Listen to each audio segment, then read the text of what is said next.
a business owner overwhelmed with projects, planning, and paperwork? Then Crystal Clear Communications is for you. Crystal Clear Communications provide business services to help you get back to what you love.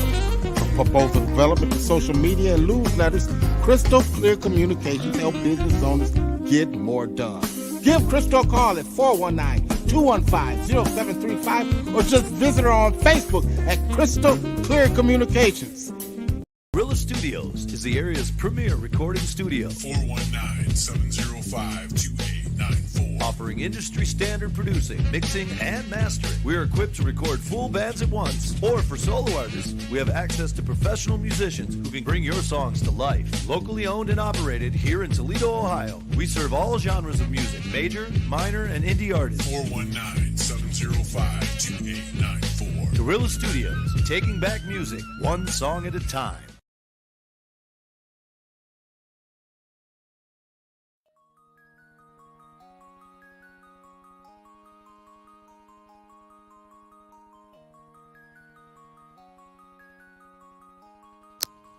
Hey, Taylor Rapp here from the LA Rams. Shout out to Steve Taylor, the real sports guy, and the honorary Ram. When Steve's talks sports, you better listen. Thanks, Steve from the Rams, for your continued support and love. We are taking it all the way this year, but you already know that. Go Rams.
The show that you asked for is Keeping It Real Sports. I'm your boy. I'm a real sports guy. He is the Sandman. Andy Sands out of Sandman.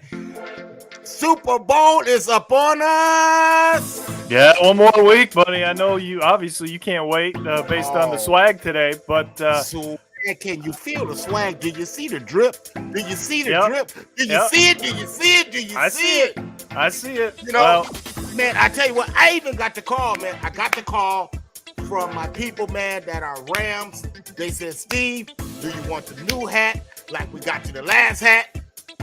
Here's the last hat that they sent me. I got confidence. No, I don't want that. I don't want that. Don't want that stinking hat. I want the real one. I want the next one. That's what I'm talking about. We got a big show planned for you today. As always, we're going to do our quick hitters. We're going to do our hurry up. We're going to sound off. As usual, we'll break down the championship game from last week, and we'll play the blame game. And, of course, we're going to give you the BDI, and Andy is going to give you his first NHL midseason report. We're going to do all of that next. Let's get to the quick hitters. Let's get to it. Quick hitters.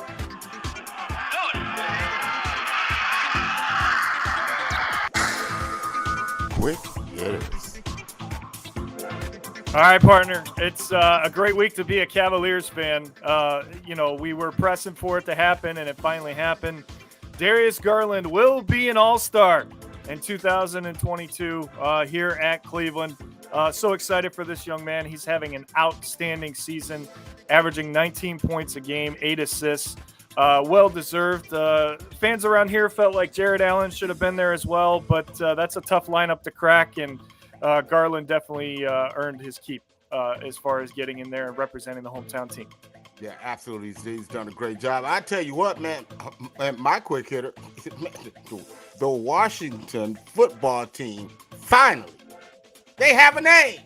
They are called the Washington Commanders, and that's kind of odd to me because it's only one commander in Washington. But that goes without saying. They have a name now, and that's the new look that you see right there. But controversy seems to follow the owner, Daniel Snyder. Yeah, Just saying. yeah. Another report about possible Yeah. sexual harassment from a former Not a good employee. look, bro. Not a good look.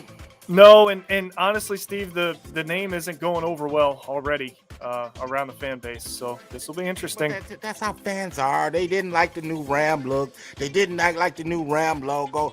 I remember somebody named Andy Sanzada who shit on our logo. Man, it's like, dude, come on, man. The hardest thing for fans to do is to change. Yeah, that's true. Change happens. Listen, I'm going to throw that back up real quick. I think the color scheme is hot, though. I like the color scheme. I'm not sure about the name. I'm not sure about the name on the jersey, but I like the color scheme. It's pretty tight. I like it. I think they did well with that.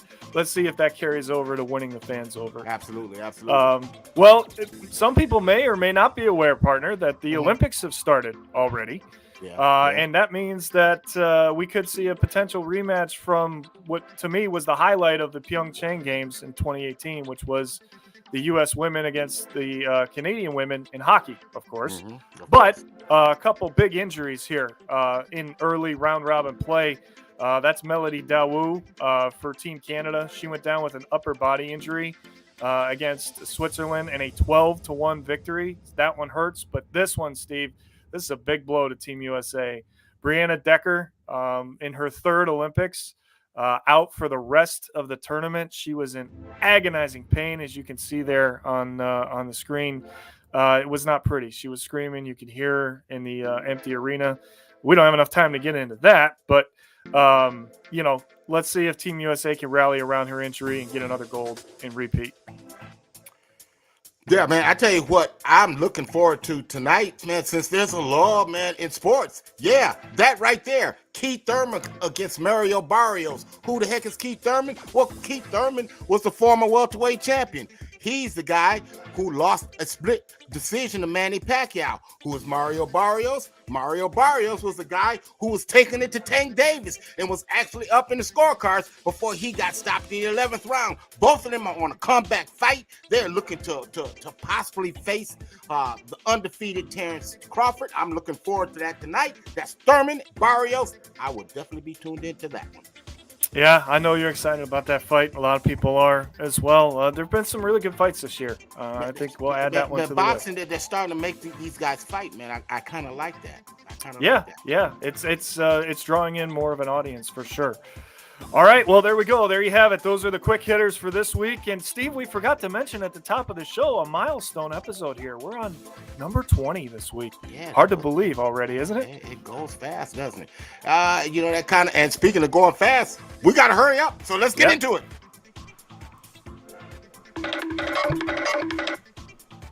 Hurry up.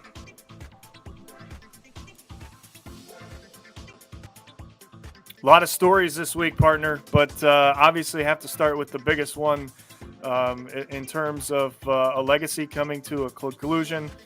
Tom Brady, there you go. That's the last image you'll see of Tom Brady on a football field. Finally, after 22 years, has had enough of the NFL. And I respect the way he did it as well. He held off from the hype around the championship games last weekend. He knew that this was the right week to make it official because there isn't anything going on. Nobody watches the Pro Bowl. Come on, let's be honest. That's why we're not even going to talk about it today. But how is it going to be next year for the first time in 22 years to go into an NFL season without the greatest quarterback to ever play the game? Yeah, Matthew Stafford retired him. Just saying. I'm just saying. Just saying. Okay. We always got to make it about the Rams, but come on. Right now, yes, we do. We do. All right. Baby. That's fine. But, you can't say, obviously, if there ever was a great lock career, for a first ballot Hall of Famer, it's Tom Brady. Hell, give it to him tomorrow. Yeah. We ain't got to wait. What are we waiting for? Yeah, but, Steve, there was actually a bigger story that hovered around the NFL, and it wasn't a good one. Yeah. Brian Flores, he files a first-class action lawsuit against the NFL, naming 3 teams in particular, naming the New York Giants, calling it a sham, naming the Miami Dolphins as well as the Denver Broncos, saying that the Denver Broncos, when he met with them, 3 years ago for that coaching position that, let's just say, they were late and say they had a late night out. We'll put it like that real nicely. The whole thing is, man, these interviews are a sham for African American coaches. I'll get farther into that later on. But this here particular lawsuit it was a bombshell dropped on the NFL. This is one that I don't think Brian Flores, he may not ever be able to coach again. It may cost him his coaching career, which is a damn shame. But somebody has to talk and somebody has to speak out. I mean, just put yourself in his position. If you were going for a job interview that you knew you had no damn chance in getting, I mean, why go? Yeah, especially if you knew it. We talked about this a few weeks back, right? I mean, the NFL has to do something about this. They put all these messages on their helmets, they put them in the end zone, but they're hypocrites, Steve, because they aren't even fixing what's happening internally. Yeah. All right, moving on. We had a hell of a weekend last weekend. We had the the championships games with the AFC and the NFC championships, both of them not anticlimactic. Kansas City jumps out to the big lead, erased by Joe Cool and the Bengals, and then the 49ers jump out to a lead, and then the Ram defense come alive and shut them down, man. Let's get into it and let's talk a little bit about the AFC championship game, Andy. Let's talk about that one first. Well, I think the thing that was a little alarming to me was how complacent Kansas City was in the second half. And I'm sorry, Steve. I sent you a text, and you have it on record. I sent you a text when they didn't go for the field goal at the end of the first half. And I said, this is going to cost them the football game. And sure enough, it did. And so for that reason, I think we have to play the blame game on this game and have to look no further than this man right here. And see, Andy, the reason that it's his fault is because he is the guy. If we rewind the clock, people, if we take away the one Super Bowl that they won, okay, Andy Reid has always come up short in those situations, time and time again in 1 yard situations. Let's go back to when he had Donovan McNabb. Couldn't get a yard then in Philadelphia. Philadelphia fan know well exactly what I'm talking about. The inability of the Philadelphia Eagles to be able to get short yardage situations. This happened time and time and time again. So this is no surprise to me. You got to play the blame game. You got to look at him. Man, I'm tired of this guy getting a pass for what Mahomes did a couple of years ago. It was Mahomes' magic that did that. I mean, yeah, maybe he called the plays, but dude, you were calling the plays when Donovan McNabb was a quarterback too. How many rings did you get? Don't worry, I'll wait. Yeah. All these coaches now with all this analytic bullshit, they keep going for it on fourth down. Okay. Take the points. Okay. Take the points. Okay. You sit your ass at home and you watch the Rams and the Bengals play. Yeah, exactly. You have to take the points, especially when you get the ball to start the third quarter. You just gave them all the momentum they needed to get the stop that they needed, which they did, to start the second half. Take the points. And not only the fact that they went for it, Steve, but that play call was atrocious. You basically said, you guys can stop us. Again, that's but fine. if you rewind the tape, and if you look at the top of that route, he had Travis Kelce on the slant, but he didn't look for Travis. I'm just telling you. You know. So we're talking conference championships and the AFC, NFC. We talked about the AFC. Let's look at the NFC game, man. Andy, give me your thoughts on what transpired in the NFC championship game. Do you put the blame on Jimmy Garoppolo? No, I don't think you can. I know he threw an interception to that looked bad at the end, Steve, but the blame wasn't on anything the 49ers did wrong. It was on this. I mean, that Ram defense looked like they wanted the Super Bowl that week. So I'm scared for Cincinnati and their fans, not really because I don't want them to win, but about what he's going to do with a worse offensive line than San Francisco had. But the Rams knew what they had to do to win that game, Steve. That defense knew, because of what happened a couple of weeks ago, that they better stop Debo and they better stop Elijah Mitchell and they have to make blocking that running game the number one priority. They did that, and once San Francisco wasn't able to run the football, they became one-dimensional, and that's where people are going to criticize Garoppolo. But I don't think you can fault him because he did what he was able to do against, to me, the best defense in the NFL in the last month. Man, well, it's a mentality, Andy, and you could see it from the first snap. You saw it from the very first snap, setting the edge. The ability of that guy in the back, number 20, Eric Weddle. Nobody's talking about him, but his ability to come up and understand tackling angles to where some of the younger safeties was kind of struggling. Even my boy Taylor Rapp kind of struggled, man, in the wide open field. But the knowledge of Weddle coming down in that box, giving them that extra presence. Greg Gaines was phenomenal. Ashawn Robinson was phenomenal. Of course, the stars were the stars, but man, those are the guys that allow the Rams to get to Super Bowl Sunday and allow this thing to go down on Super Bowl Sunday, man, which should be a pretty damn good game, Andy. I think they're trying to hype it as a good game, for ratings and to get people to watch. Now, the one thing the NFL has going for them is they have a major market team in the Super Bowl. Okay, so that's going to help them with getting, sponsors and commercials and everything. But I will say this. If Cincinnati doesn't protect Joe Burrow, this thing's over in the first half. And we're going to get to our prediction next week. Yeah, we're not. I mean, we're just kind of. But we're not going to do it. Man. We're just kind of teasing it. I'm gonna tell you this, Andy. That's going to be the difference in the game, Steve. Is Cincinnati's offensive line against the Rams' defensive line. That's going to be where the game is won. Well, I'm going on a show right after I get off of here with done with our show to talk specifics on the Super Bowl. And from the Rams' point of view, and in particular, 3 things that Cincinnati could do to upend the Rams. And so I'll share them here first. Okay. Remember, we're on a time crunch. Yeah. Zach Taylor, because he understands it. He was there at the beginning. He was there day one when Sean McVay came in. Number 2, Joe Burrow, because Joe Burrow is Joe Burrow. And then number 3, Joe Mixon, the ability to run the football. Those are 3 reasons right there. So just to kind of give it to you. I mean, listen, there's a reason the Bengals are in the Super Bowl, right? Mm-hmm. I mean, we're going to break this thing down in every we'll do that. position We'll do that. in so many ways next week. So tune in for that, folks. But we got to get going. Let's take a little break, Steve, and then I think we got a mid-season report coming, plus the BDI top 10 and that. An epic sound-off from both of us coming up on Keeping It Real Sports. Car won't start? Or maybe your computer needs a new battery.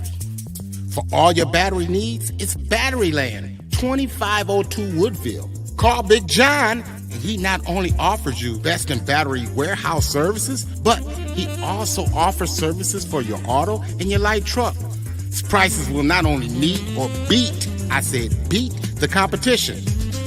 Batteryland, 2502 Woodville. Give him a call today, 419-691-2000. That's Batteryland, your battery warehouse.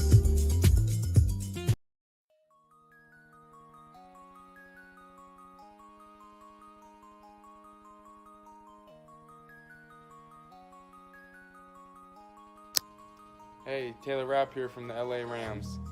Shout out to Steve Taylor, the real sports guy, and the honorary Ram. When Steve talks sports, you better listen. Thanks, Steve from the Rams, for your continued support and love. We are taking it all the way this year, but you already know that. Go Rams.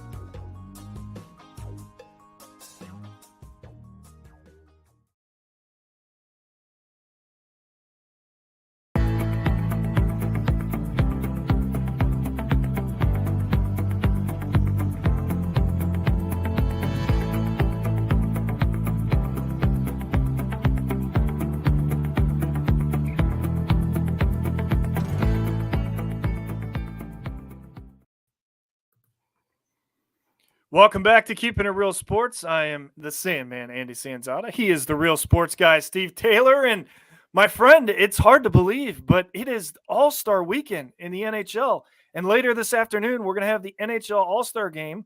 Last night, we had a thrilling NHL skills contest. I don't know if you happen to catch some of that. They had some really cool events outside because they were in Las Vegas with the Bellagio water fountains and shutting down the street for interesting game of blackjack with hockey pucks.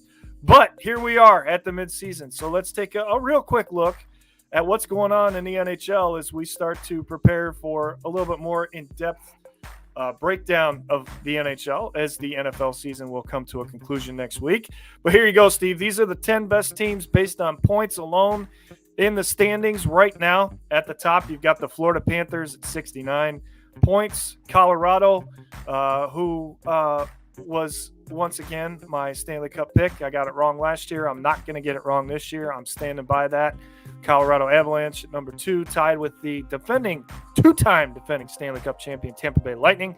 Carolina's right there. They got themselves a goaltender when they acquired Frederik Andersen from the signing him away from Toronto in the offseason. But the New York Rangers are the surprise in the NHL this year, Steve. Igor Shesterkin is playing better than any other goaltender in the league, and Artemi Panarin is starting to look like the $10 million player he was supposed to be a couple years ago when they got him from Columbus. Pittsburgh is always going to be there as long as Sidney Crosby's on the ice. Toronto's always going to be there as long as Austin Matthews is on the ice. But they're getting goaltending this year from Jack Campbell, who's an all-star. So watch out for the Maple Leafs. But the Nashville Predators coming up out of nowhere to surprise a lot of teams, but they have an outstanding goaltender in UC Saros and the best defenseman in the NHL, in my opinion, and Roman Josi. Minnesota getting great goaltending from Cam Talbot and their outstanding young talent, Kirill Kaprizov. And then, of course, as long as the grade 8's playing, you're going to have the Capitals in the picture as well. So your St. Louis Blues are right there also. They're just outside of those top 10 teams. I believe they would be in the playoffs if they were to start right now. But you've got some young talent in St. Louis, Steve, and a rookie winning the fastest skater contest last night. Pretty spectacular to watch him go Man, it's around just the ice like that. it's just the halfway point, man. You know, Yeah. At the halfway point of the football season, nobody was talking about the Rams either. So, you know, I'm not. Yep. I don't put a lot of I look at where you trend, and they're trending nicely. So there he is. There's our first look at our hockey break as they go into the All-Star break. Real quick, let's throw up our top 10 BDI for college hoops. We're having technical difficulties here, partner. Hang tight. Don't know what's going on. Not a lot of change here, but real quick, because we really don't have a lot of time. Gonzaga's still number one. We had number one Auburn, number 2 Purdue makes a big leap. The biggest jump was Kentucky coming into the top 10. At number 4, number 5 we got Houston. Number 6 we got Arizona. By the way that they beat UCLA the other night. Baylor number 7, Duke 8, Kansas number 9, UCLA number 10. And Andy, man, really, you really had a little dispute with Purdue. But man, they really handled the Buckeyes, man, from start to finish. They were up 20 points at one point, and that it was just a valiant effort by the Buckeyes to cut it short, cut it close, and make it close at the end. But they were up by 20, but they had to hit a buzzer beater to win the game. So yeah, it was. It was a great comeback. Yep. You know, you saw the young kids, but that kid in the middle, man, he was a handful. He was an absolute handful. But you saw Liddell start to come to life. Branham start to come to life for the Buckeyes that really gave him a shot in the arm. But Purdue closed it out, man. Again with Ivy beating the Buckeyes again with a buzzer beater. But the talent alone, man. I mean, you really can't knock Purdue, man. You really can't. I really like what they're doing. I think they're the best team in the Big Ten. Yeah, I mean, we've said that all along. I just my only gripe was putting them as high as 3. I thought they should have moved up to 5 because the way Kentucky's playing, I think that they're number 3 right now. But you know, it's apples and oranges really. Toshiba just had a big game, the kind of game that the transfer from West Virginia finally had the game that I expected him to have. I mean, this dude leads the nation in rebounds. but he finally put it together on both ends, and it wasn't just Toshiba. It was just an all-out bushwhacking on the boards, man, for Kentucky. They really went after Kansas, and they really got after them on the defensive end. So, partner, as you know, we've been in a lot of live broadcasts before where things don't always go right? Correct. So I'm telling people on live television we're having technical difficulties on the back end, so you're going to have to run the rest of the show on your end, partner. But I don't know what's going on here, but hopefully I won't drop out of the broadcast. So, I'm not going to touch anything. I'm going to let you run it from here on the production side. But yeah, I mean, Gonzaga, that's the third week in a row, Steve, that they've been number one, and third week in a row that we've had Auburn at 2, and I don't think that's going to change anytime soon. Yeah. So here we go, man. So Andy, that brings us to sound off, man. Well, you and I are both sounding off on the same topic, just in different directions, if you will. Sorry. If you would throw that one up there for me with Haslam and Hugh Jackson. So Hugh Jackson comes out after Brian Flores comes out with his lawsuit and says, hey, I tried to tell you guys a while ago that Jimmy Haslam was paying me to lose football games. Okay. If this is true, which I believe it is, Jimmy Haslam has to be reprimanded to the extent of having to sell the football team. Okay. This has been going on in Cleveland for way too long, Steve. Way too long. And it's time that somebody else buys this franchise because this fan base deserves better. We deserve better, Haslam. Okay. Now, granted, Hugh Jackson's not a good football coach. He's not. He's a great coordinator. He's a fantastic coordinator, and somebody should hire him as an offensive coordinator. He's just not a good football coach because he's not a good leader. Okay. That has nothing to do with the class action lawsuit. I want to clarify that right away. All right. He's just not a good coach. But if this is true, and there are allegations from Flores that Miami did the same thing, and you're going to take that side of it because you have more of a say in it than I do, obviously. Enough is enough, Cleveland. Enough is enough. There's a reason that players are going out to other teams once they leave here, Odell Beckham Jr., and telling people like Von Miller, before this season even started, by the way, hey, don't come to Cleveland. I know you want to win a Super Bowl, but you're not going to do it here because the culture is shit. Okay? You know why the culture's shit? Because the owner's shit. And I've had enough. Sell the fucking team. That's it. Well, I'm going to sound off on the other part of the Brian Flores suit. Some of us may not know, but allegedly, and I'm going to say allegedly, this man here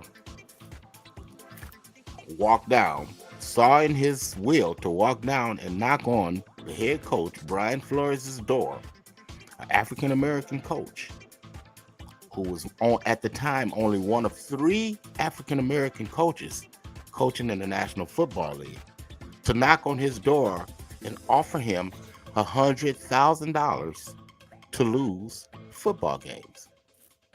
Let me say that again. $100,000 to lose football games, knowing that African Americans don't get a second chance, knowing that African American coaches do not get recycled like some of their counterparts. Let's just look at this hiring cycle. We got guys like Nathaniel Hackett, who's got his first job. Hell, for crying out loud, Josh McDaniels has also gotten a head football coaching job. Matt Eberflus has got Brian Daboll. You get what I'm saying? These guys have never had coaching jobs, and Josh McDaniels was a flat loser. This man won. Ain't that what you're supposed to do? You're supposed to win. So 20 years ago, the owner of the Pittsburgh Steelers, Art Rooney, he establishes this rule. And at the time, in 2003, it was 3 black coaches, as you can see. At the time, in 2020, it was 3 black coaches. So obviously this rule is not working. Now there's one. And the only one is hired by the man who made the damn rule. That's the only reason he's got a job. So, long story short,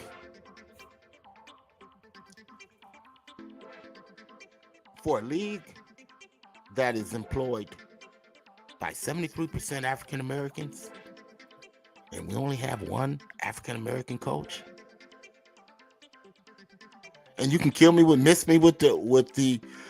the two other minorities, Rivera and Robert Saleh. You can miss me with that. We're talking about black coaches. We're talking about black coaches. I mean, has anybody mentioned Eric Bieniemy's name for a coaching job? Don't worry, I'll wait. It's not getting any better. Got to fix it. That's my sound off for the week, my friend. And a good one at that, Steve. And I wish we could give you more time because there's a lot more to say there. And it's just something has to change. There's no question about it. And I feel for you as an African-American football fan.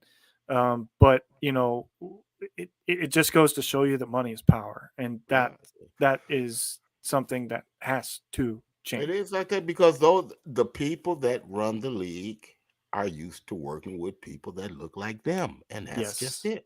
Yep, and that's it. So there it is. Another week is in the books. 20 episodes. Congratulations, partner. We're only getting started. Hey man, it's gonna get greater just a little bit later. We thank each and every last one of you. Remember to comment, drop a comment. Those comments definitely help with the algorithms. We definitely appreciate that. And until next week, we wish you love and peace. Deuces.